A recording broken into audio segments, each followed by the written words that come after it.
안녕하세요, 리본카 전유빈입니다. 요즘 국내에서 매우 핫한 SUV들이 있죠. 바로 산타페와 소렌토예요. 하필 풀체인지 시기와 페이스리프트 시기가 겹쳐서 어떤 차가 더 낫냐 이렇게 우열을 가리는 글도 종종 보이더라고요. 그래서 오늘은 풀체인지 된 산타페 그리고 페이스리프트 된 소렌토 이 두 차량을 놓고 한번 비교해 보도록 하겠습니다.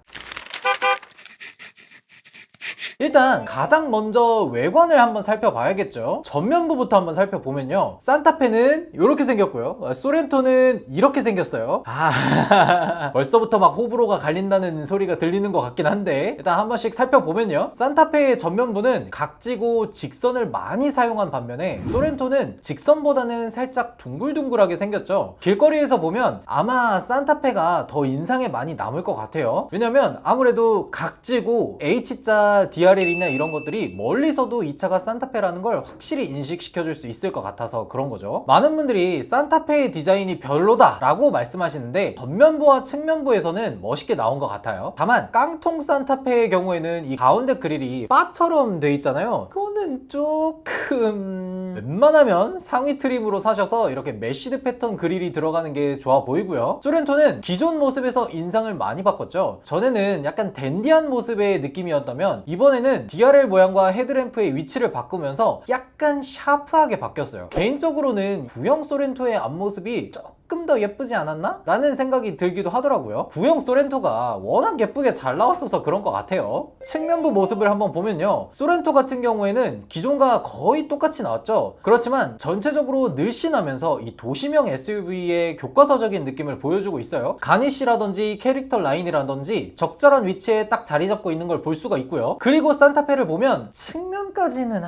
괜찮긴 한데, 한 가지 걱정되는 게 뭐냐면, 산타페는 측면의 라인이 어떻게 돼 있어요? 뒤에로, 그러니까 창문 라인이 이 루프 라인하고 아랫부분 이게 일자로 쭉 이어져 있잖아요. 그러다 보니까 차가 약간 벤처럼 생겼어요. 그래서 보통 다른 브랜드에서는 SUV가 벤처럼 보이는 현상을 막기 위해서 대형 SUV들을 어떻게 디자인을 했어요? 이 쉐보레 트래버스 같은 경우에도 C필러 뒤쪽으로 소렌토에 들어간 것처럼 샤크테일 느낌으로 쭉 뻗어서 창문 안쪽으로 차체의 색을 만들어줬습니다. 그리고 타오나 서버번 같은 대형 SUV들도 똑같이 이렇게 만들어줬죠. 그리고 다른 브랜드의 SUV, 기아의 모하비나 링컨 이런 브랜드도 마찬가지예요. C필러 뒤쪽으로 창문을 쭉 갈라줬습니다. 그러다 보니까 차에서 벤 느낌보다는 SUV라는 느낌이 확 살아나는 거죠. 근데 산타페의 경우에는 B, C, D필러가 모두 검정색으로 돼 있잖아요. 그러다 보니까 이게 티나지가 않습니다. 벤 같다는 느낌을 없애기 위해서 만든 것들이 티가 안 나다 보니까 이게 벤이랑 뭐가 다르지? SUV야? 벤이야? 이런 인식이 헷갈리게 된다는 거죠. 이게 보면 볼수록 벤 같다는 느낌을 놓칠 수가 없어서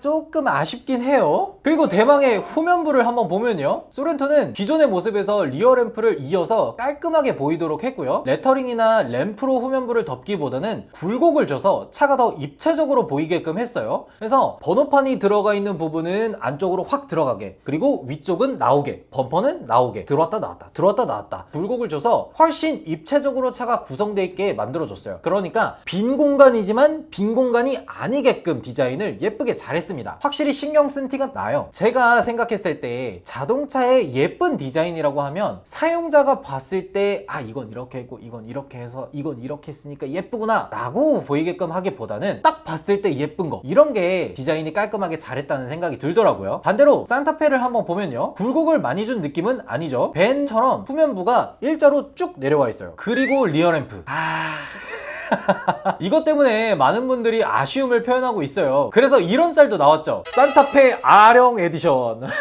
진짜 이런 거 어떻게 만들었어? 그리고 어떤 분들은 산타페의 후면부 디자인이 마음에 들지 않으셔서 그런지 마음에 맞도록 커스터마이징을 해서 올리신 분도 계시더라고요. 엠블럼 있는 부분, 산타페 레터링이 있는 부분, 리어램프 부분을 층별로 나눠서 바꿔보니까 이게 훨씬 괜찮은데? 아니, 리어램프가 가운데로 가고 레터링을 밑으로 내리니까 훨씬 괜찮은 것 같아요. 아니, 이렇게 디자인을 했어야지. 설마 이거 혹시 페이스리프트 때 이렇게 만들려고 그런 건 아니겠죠. 그런 건 아닐 거예요. 근데 그렇게 해주셨으면 좋겠어요. 페이스리프트에서라도 이렇게 만들어주면 좋을 것 같아요. 소렌토와 산타페를 쭉 살펴봤는데 저는 개인적으로 소렌토가 살짝 더 마음에 맞는 것 같긴 한데 피디님은 어때요? 산타페가 그나마 낫지. 산타페가 낫다고? 아 물론 이런 분들도 계시긴 해요. 왜냐면 저희가 저번에 소렌토가 나을까요? 산타페가 나을까요? 하고 이렇게 투표를 올렸었는데 소렌토 쪽으로 호감을 표시하시는 분들이 많긴 했지만 23% 정도는 여전히 산타페가 더 낫다고 말씀하시는 분도 있었으니까요. 아 이거 실제 판매량이 어떻게 될지 진짜 궁금하네. 실내도 한번 보면요, 일단 두 모델 전부 12.3인치 디스플레이 두 개가 합쳐진 파노라믹 커브드 디스플레이를 사용하고 있고요. 소렌토 같은 경우에는 공조 컨트롤러를 전환식으로 사용하고 있지만 산타페 같은 경우에는 하단부에 공조 장치와 AVN을 모두 조작할 수 있는 디스플레이가 들어가 있어요. 소렌토가 조금 더 깔끔해 보이긴 하죠. 근데 실내 공간에서 산타페가 조금 더 낫다고 할 수 있는 부분도 있습니다. 바로 수납 공간 그리고 무선 충전 패드예요. 산타페는 이 대시보드 그리고 글러브 박스 윗부분, 글러브 박스,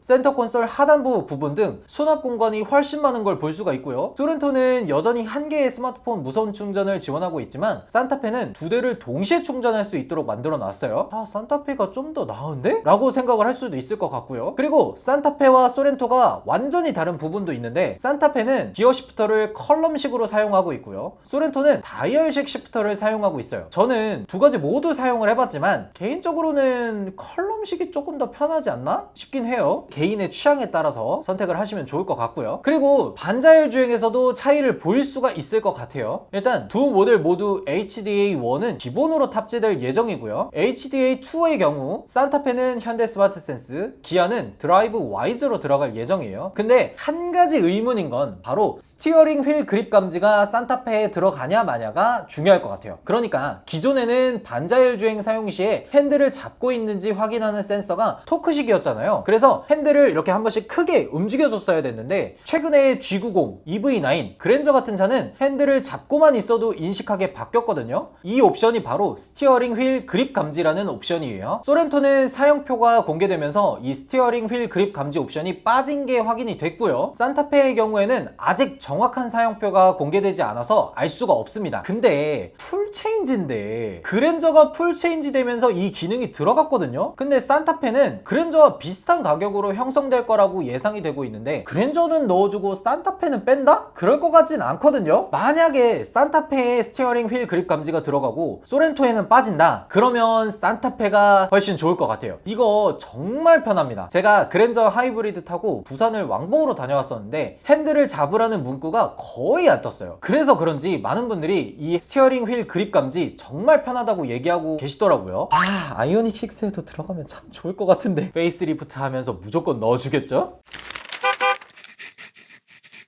외관하고 실내를 쭉 살펴봤는데 산타페하고 소렌토는 엔진 라인업에서도 차이가 좀 있습니다. 산타페는 풀체인지로 넘어오면서 가솔린과 1.6 터보 하이브리드만 남겨놓고 디젤을 없앴습니다. 디젤의 수요가 적고 환경 규제를 새롭게 받아야 하다 보니까 포기한 것 같아요. 근데 소렌토 같은 경우에는 페이스리프트다 보니까 기존 사용하던 2.5 터보 가솔린, 1.6 하이브리드, 그리고 2.2 디젤 모두 그대로 출시를 했습니다. 이러다 보니까 산타페에서 디젤을 사려고 했던 분들은 어쩔 수 없이 소렌토 디젤을 사야 되는 상황에 놓인 거죠. 실제 두 차량의 판매량을 놓고 한번 비교해 보면요, 올해 상반기까지 소렌토는 총 36,558대를 판매했는데 그 중에서 하이브리드가 23,496대, 가솔린이 9,051대, 디젤이 4,011대로 나뉘었어요. 하이브리드 인기가 진짜 어마어마하구나. 전체 판매량 중에 64%가 하이브리드 판매량이에요. 그리고 산타페를 한번 살펴보면 상반기 동안에 16,561대가 팔렸는데 그 중에서 하이브리드가 9,435대, 가솔린이 4,902대, 디젤이 2,224대가 팔렸어요. 지금도 판매량이 약 2만 대 정도 차이가 나는데 이 중에서 2,000대마저 소렌토에게 뺏기게 생긴 거예요.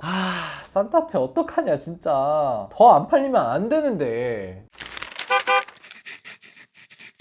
오늘 산타페와 소렌토 두 차종의 외관, 실내, 그리고 엔진 라인업까지 쭉 한번 살펴봤는데요. 어떤 부분에서는 소렌토가 더 낫다고 느껴지는 게 있었고 또 다른 부분에서는 산타페가 더 낫다고 느껴지는 부분도 있었습니다. 한 가지 아쉬운 건 가격표가 둘 다 공개되지 않아서 두 차를 직접 비교해보지는 못한 게 좀 아쉬운데 이거는 제가 공개되는 대로 한번 영상으로 말씀드리도록 하겠습니다. 비슷한 시기에 출시되는 산타페 풀체인지 그리고 소렌토 페이스리프트, 이 두 차종 중에 어떤 차가 리본카가 더 낫다고 생각하시는지 댓글로 적어주셔도 좋을 것 같습니다. 지금까지 저는 리본카 전유빈이었습니다. 감사합니다.